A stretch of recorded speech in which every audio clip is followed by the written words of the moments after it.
Hello and welcome to this week's episode of the Purely Flowing podcast. My name's Adele and I'm founder of Pure Flow State, and we specialise in brand strategy for impact-driven businesses.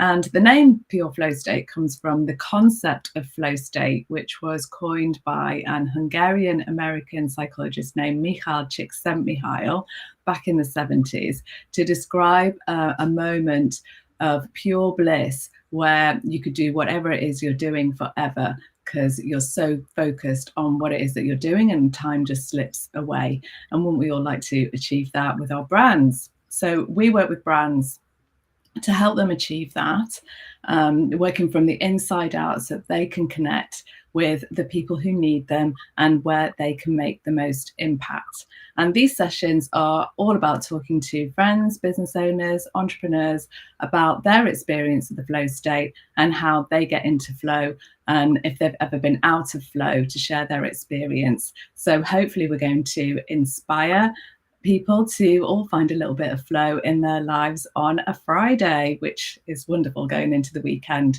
So this week, my guest is leadership and fulfillment coach Ilse Noppen, and she helps clients find joy and meaning in work again. And today our conversation is going to be around self-leadership and how that relates to flow.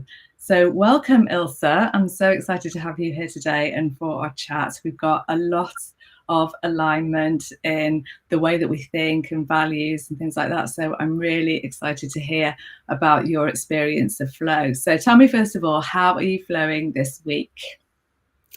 Well, thank you first, Adele, to have me here. I'm very excited to be here. Well, this week has been a good week. Really, I could say in flow, actually. Wonderful. Absolutely. Okay, so talk me through a little bit what your experience of flow is, like not necessarily in relation to work, but just kind of in general.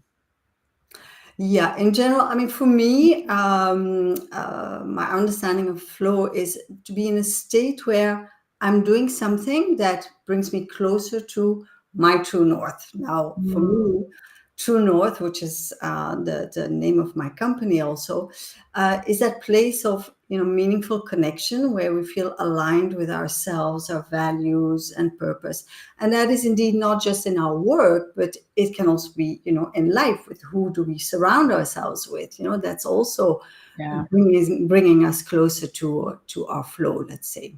Yeah, and I've noticed like there's a lot more, maybe it's just what I'm consuming, but there's a lot more awareness around your environment at the moment, and people really trying to focus on or just bring more awareness to in general about who you surround yourself with and the environments that you put yourself in, because I think you can definitely say that there's no way that you're going to flow in an environment where people are sucking your energy or not boosting. And that, it could be construed as being a little bit radical and a little bit cruel, saying, okay, if you're not serving me, then you're not in my circle. But it's not about that. How do you understand that concept? No, indeed. And I love the way you bring up that energy, because for me, energy is very important. And energy is basically a compass. And it starts with, what do I love doing? What activities give me energy? And what are my energy drainers? I mean, that's where I always start with my clients, because it's so important to put our time into the activities that give us energy, not the ones which are draining, because the ones which drain us are usually things that we don't enjoy doing, right? So why even put that much time? Those are the things that maybe you have to think of delegating, of outsourcing, whatever. So for me, that's one start. But indeed, there's a lot of elements which can give us energy. It's the people, it's the words, our thoughts, how we talk to ourselves, how we talk to others. It is, it's even indeed the environment. What do I want? How do I want my office to look like? that there are so many things that can give us energy or drain us, and being aware of that is really important. Yeah, yeah. And it sometimes takes a little bit of time. And unfortunately, we often have to go into a space where we are very uncomfortable in an environment to actually realize, oh, hang on a minute, I do have the power to change this. And I can make a decision to not be in this environment, because that I think that brings us in really nicely to the concept of self-leadership and making decisions for ourselves based on our experiences. Tell us a little bit about self-leadership from your point of view. Yeah. So for me, self leadership is because leadership starts with you. Leadership starts with from within. Mm, What does that mean? It's knowing who you are. We touched upon energy. What your energy givers are and your energy drainers, for instance. It's related to your talents. What are your talents? What lights you up and what doesn't? And it's the same in about your values. Your values are so important because they can guide you in making the right decisions or the wrong decisions if you don't follow them, right? And being aligned with our purpose, that's also a key element. So for me, leadership, I work around, let's say, three pillars. And I'm talking here indeed about self leadership to start mm, with. So it's knowing yourself, rediscovering yourself, being aware of who you are. It's your talents, your values, your purpose. mm. And knowing all that will help you to get into flow or stay into flow, right? Being aware of those elements. Another pillar is the mindset. Um, I just mentioned how you talk to yourself, and basically it's that inner chatter. Everybody has that negative voice, inside our head. That's not the question whether you have it or not. The art in life is how much power, how much airtime do you give that voice? Yes. Yeah. Yeah. It's good that I like that thought that, it's going to be there, and we can accept that it's going to be there, it's going to come up. It's how we manage it, isn't it? And like, yeah, I like the concept of airtime, and everything that you just said, interestingly, is the way I work with brands as well. So it starts with the purpose and meaning, and then the values are really important as well. The set of behaviors that a brand embodies and believes in, and make sure that all their team believes in the same values as well, to make the brand really coherent. So it's very, very similar with ourselves, isn't it? And we wouldn't necessarily apply that automatically. We just kind of go through life, and things happen at us and things happen to us, and we're not always conscious of the power that we have to change those things. We put up with a lot, don't we? Yes, absolutely. Yeah. Yeah, and you touch upon something very important, right? We have the power to choose. We have the power to choose how to react to events that happen. Mm, And that's not to minimize events, right? But it is a reminder of, okay, I can choose to get completely whatever dragged down by something, or I can learn from it and move on. And that's what self leadership is also about, right? That's that mindset. Okay, it's about growing, it's about learning, and it's a choice. it's a flip, isn't it? It's a mindset. You need to kind of engage in that, and it's not kind of like flicking on a switch either, that once you've done it once it's going to automatically happen every time.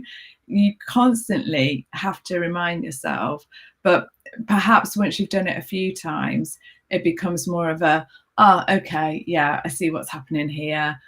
Now I need to flip the switch, and it takes less time to do it, essentially.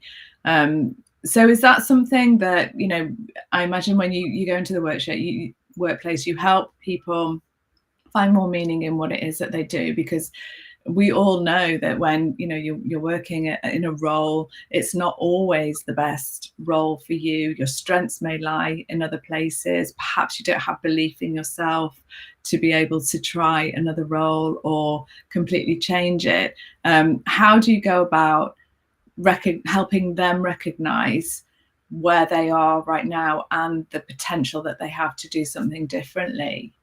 Yeah, great question, because it's very interesting how some clients come to me indeed saying, "Oh, I want to change jobs. I'm not happy," and you know, all negative.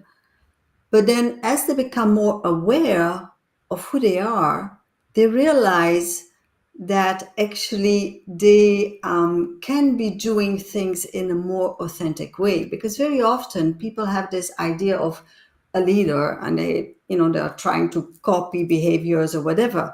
But you have to know what kind of, what your drivers are, to be able to be the leader who you are. Let me Mm. give you an example, because that might sound a bit tricky. So I had a client who would come to me exactly this. She's a managing director of an organization leading about 45 people. And she came saying, I want to do something completely different. It's really terrible, and so on. As we started working, she started to really embrace her talents.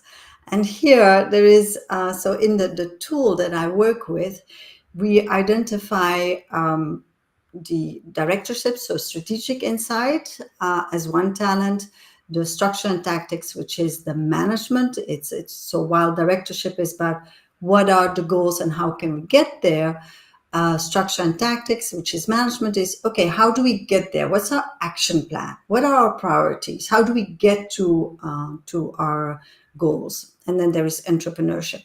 But in the case of my client, she had strong strategic insight, but her management interest was zero. She's not interested in then, okay, defining our action plan to get there. Now, as a managing director, obviously, you have to keep that in mind. You have to help your teams to get there.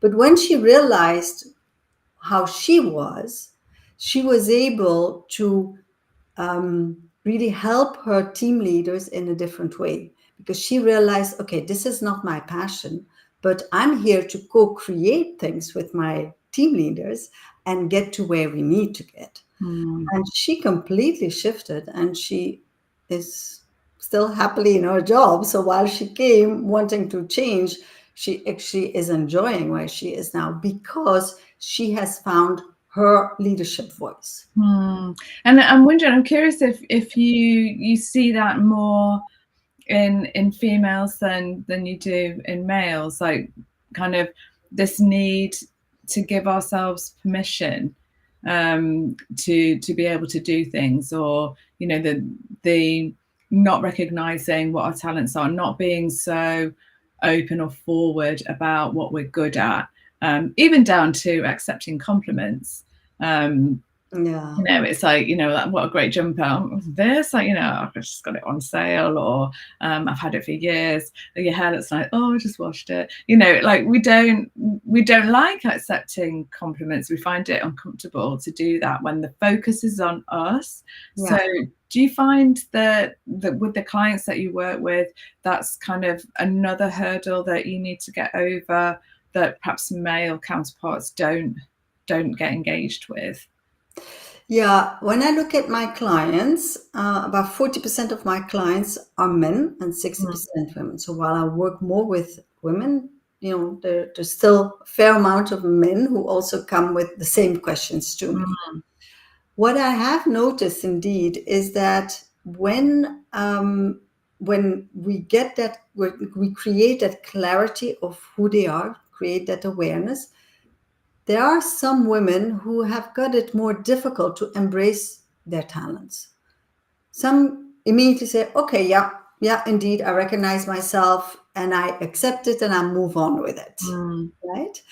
Um, while men do that more easily. Yeah. Our clients who say, oh, yeah, yeah, yeah, that's true. I'm strategic. My strategic insight is actually, top, but, I love doing that, but I haven't been using it much. And then they fly with it quicker. Yeah.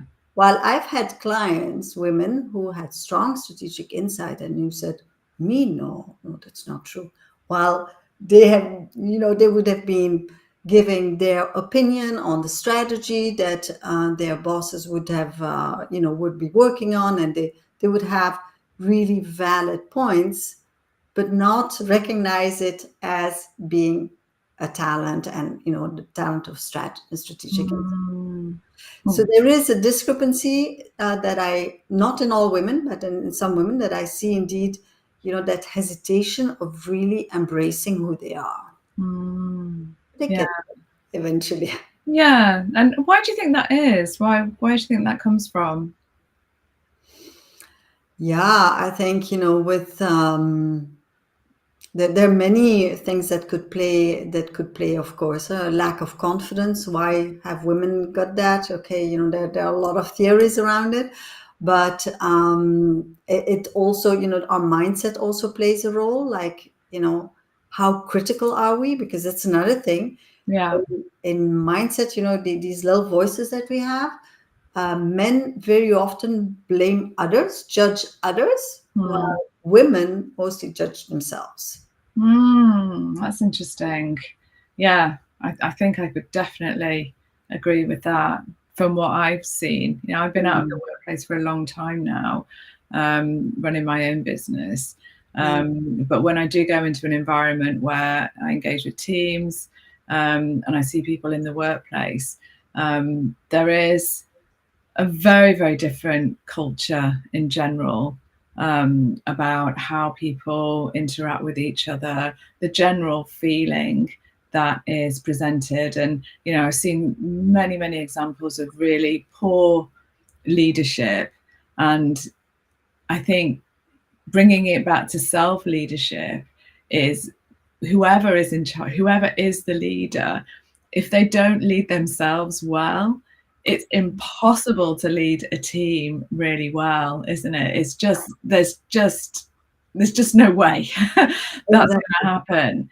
Yeah. So how would you suggest that people kind of try and consider that, because perhaps, somebody is in a situation where they have a team around them, things aren't gelling well, people aren't, you need to know, it's a very, very distinct skill, knowing how to manage people and keep them happy, because some people can be extremely good at what they do, extremely talented, but have no talent to lead others and lead people and inspire them. And it definitely comes from within. So how would you go about kind of helping people to recognize that without getting them upset or making them offended, really? Because essentially you're saying you need to look at yourself before, don't blame your team. Yeah, of course, clients who come to me, they're ready. They feel something is wrong, right? Yeah, They don't feel at ease. So that it already takes courage to recognize that you're not in a good place, yeah, and B, to contact a coach or say, I need help, yeah. right? That's so those people are, of course, already a bit further ahead. And that's the thing, you have to be ready to change. You Mm, can't force someone to change. So there needs to be that willingness to learn things, because I think, I mean, there's a very nice podcast called Coaching for Leaders, which really helps leaders shaping themselves. And the phrase there is, leaders aren't born, they're made. So mm, there is that belief of really, yeah, everybody can become a leader. And actually, as we were talking about, it starts with ourselves, right? And if we can lead ourselves, okay, not everybody has to become a CEO. Not, that's not part of what we're talking about. When we talk about leadership, it's also the impact that you have on others yeah, around you. yeah. And that's also leadership. Absolutely, yeah. I mean, that's parenting. That's, Yes, you know how hard it's in that is. every aspect of our life. We are invited to lead and be an example in a certain way. And when you bring it back to kids, then kids absorb absolutely everything that they see around them from an early age. So, you better be conscious about what you're showing them as an example, because they don't have an alternative to reflect that against. And it's not until they get into their 20s and 30s and start doing years of therapy that they start to uncover all this and realize how messed up it was. But yeah, I mean, and this is something, it starts it starts there, doesn't it? It Absolutely. does. As a matter of fact, I just had a closing session with a client this morning, and he said, one of the things that I've really learned is recognizing that judge in myself, how I was Mm. judging others. And he said, I got that from home. My father was like that. He always judged everyone and had almost a pleasure of, Yeah, crushing people around him.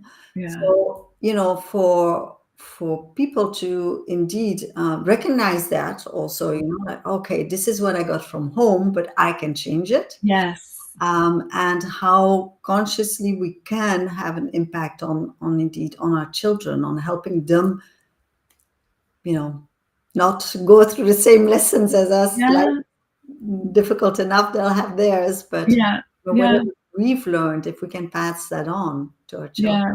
Yeah, they'll have their own struggles that they'll have to deal with and pass it on and everything. And I think it's really important what you say, that you can everything that you've learned, you can unlearn.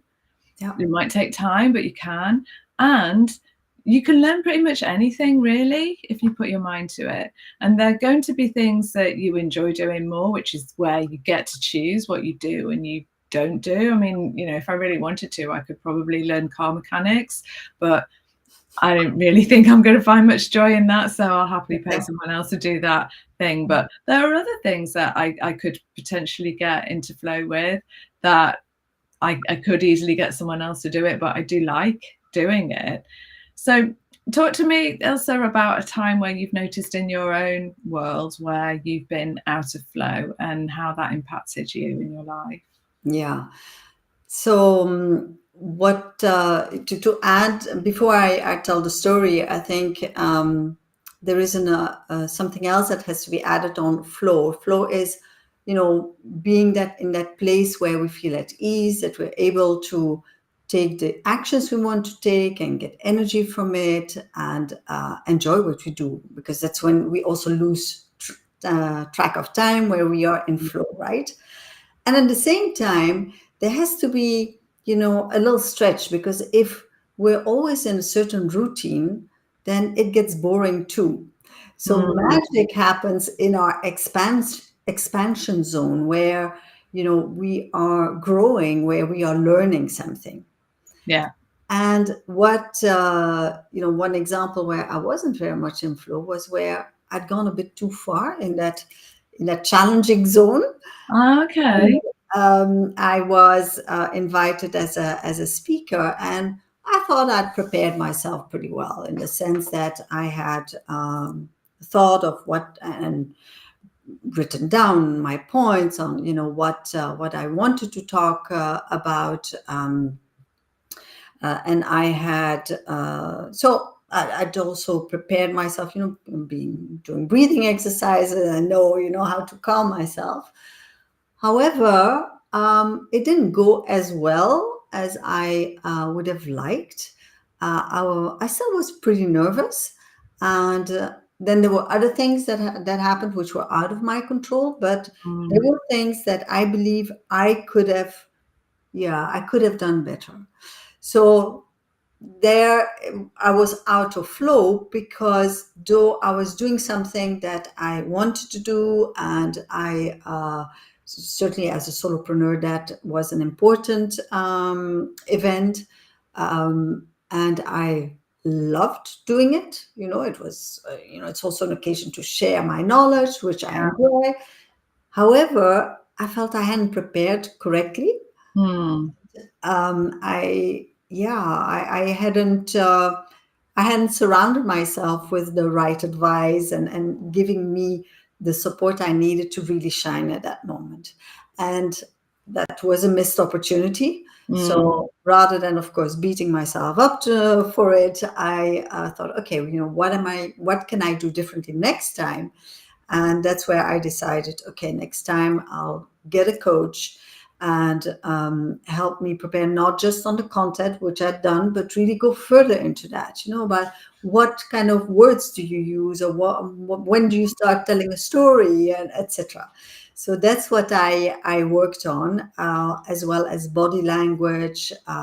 So that's what I did then the next time. I got a coach. called up someone I know and said, "Can you help me?" He said, "Yes," and we worked together. And Mm. that next event went off well. So Hmm. And do you think it was in your eyes, you saw it as a missed opportunity, and do you think that was like a general consensus, or do you think that was just you and you being hard on yourself? yes. I mean, I'm getting that regularly. Oh, you're really hard on yourself. You're really hard. So I know that that there definitely would have been a mix, but I also believe that it's all right. It was a challenge. It's an experience. Hmm. To fail is a first attempt in learning. That's what fail stands for. Okay. First So attempt. in learning, Yeah. right? So yeah, so I think that there just was room for growth, and there always is, right? Mm. That's what I took on as something like, okay, let me prepare differently, right? Because it's Yeah. also a question of knowing how to prepare correctly for what, Yeah. I think it comes down to that feeling comfortable in a certain situation, doesn't it? Because if yes, we do, we need to push ourselves out of our comfort zone because otherwise there's no growth. So, but there are certain circumstances or certain things that need to be in place in order for us to get the most out of actually pushing ourselves out of our comfort zone. So if we don't feel, it's okay to feel a little apprehensive and a little bit scared, because I think that's just normal anyway. But feeling completely out of your depth, where you get to the point where you might even fluff it up, or you stop talking. And we've seen that. We've seen speeches where people have just had to stop talking, and all you want to do is just go and like hold their hand and say, "It's okay, it's fine, it's all right, you'll get through it." But for them in that moment, you can like completely freeze and paralyze. Especially talking to a lot of people, some people are fine with it, and some people find it, even though they're very, very knowledgeable, they just find it pretty impossible to do, really. So I think it's about, like you say, like going and finding ways that you can um, prepare for the worst case scenario within what it is that you're doing, and just kind of back it up with methodologies, or just ways of doing things, little tricks that you can do to make sure that it's the most pleasant experience. And it's our perception of how something has gone is probably very different about than somebody else's perception, like the people who are receiving it. Do you think that's Yeah. right? That's fair to say. Yeah, absolutely. I mean, it's a mix. I mean, if I would have told people, "Oh, it didn't go well," they would have looked at me like, "Oh, what do you mean?" You Yeah. know, and that happened too at that time, to be fair. But yeah, it's a question, and this is where self-awareness also plays, because you Mm. see, while I love to share my knowledge, I'm not comfortable being the spotlight, being the center of attention. Yeah. So this is why I needed help, because I need to then tap on different talents to really feel comfortable. Yeah. Yeah, absolutely. And I think the beauty of flow is that is accessible to absolutely anyone and everyone, isn't it? Because and it means something very, very different to all kinds of people. I remember the first time I came across it was listening to a podcast, and there was a guy who he basically scales mountains without any ropes or things like that, like just kind of Oh, climbs up these rock faces with no safety in place whatsoever. And he talked about that was his flow state, and for the general public that would be absolutely unthinkable. It would be my idea of the only worst thing, and that would be placing me in a pit of snakes and asking me to survive in there, or yeah, I think I would probably just die on the spot, to be honest. But it's different for everybody, isn't it? absolutely. And that's the beauty of it. Yeah, absolutely. And this is where self-leadership is so important. When are you in your flow, and what does success mean to you? Where do Yes. you want to be? What is the Yeah. impact you want to have. Yeah. Yeah, absolutely. And like take your eyes off what everybody else and what it means to everyone else. It's Yeah. like we really owe it to ourselves to look into what makes us flow and what brings us joy. And because it's not going to be the same for, our friends or our family, or, everybody's got their own way of doing things, and that's totally okay. And there's nothing wrong with kind of going off on your own tangent and doing that if it's something that you really enjoy and you find meaning in. It's Mm, that meaning, isn't it, that absolutely.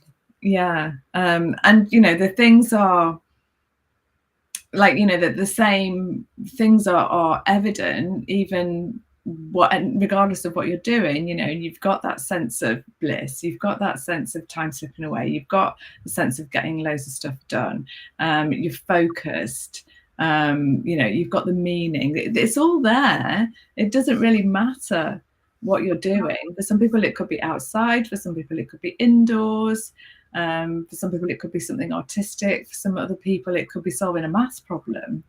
That's the beauty of it, isn't it? That you can apply it to absolutely any area you wanted to. Absolutely. It's really discovering what it is for you. Yeah. So, Ilse, that leads us very nicely into what helps you flow. Where is your flow? Whereas my flow is, well, when I what I'm looking for is so as a coach, I really help clients to, find their flow in a way, right? As a leadership and career fulfillment coach. And yeah, what I'm also looking for is always, okay, how can I do this better? How can I reach more people? And that's where I offer, one-on-one programs, but also group programs. As a matter of fact, there's one that I'll be launching on self-leadership Mm, in January. So I'm also looking at, okay, what's possible, challenging myself and a bit more every time. So, yeah, that's the key thing. There's got to be that little bit of challenge in there, hasn't there? Just so we don't get bored. yeah. I think Adam Grant refers to it as peak flow, where you're in a state where you're really enjoying what you're doing, but it's a little bit difficult, and that's the key, isn't it? Yeah. So, what would your advice be to someone who finds themselves out of flow, perhaps specifically in the workplace, because that's where you help people and you get involved? Yeah. So the first thing is to actually, if you feel out of flow, take it as a sign that you're ready for something else. It's not bad. As a matter of fact, it's a positive sign because you're just ready for something else. You're ready for more or something different, and therefore don't experience it as something negative. Quite the opposite. And then, without judgment, then look at, okay, what could you do different? Well, what is it that, really explore on what it is that is missing, what it is that you want more of, what you want less of, and really go into that exploration Mm, phase and start trying things out. It's that's the thing when we have to make small changes, small tweaks, experiment to really find out whether something is correct for us. We mm, can't think it out from our chairs. We no. have to feel it, experience it.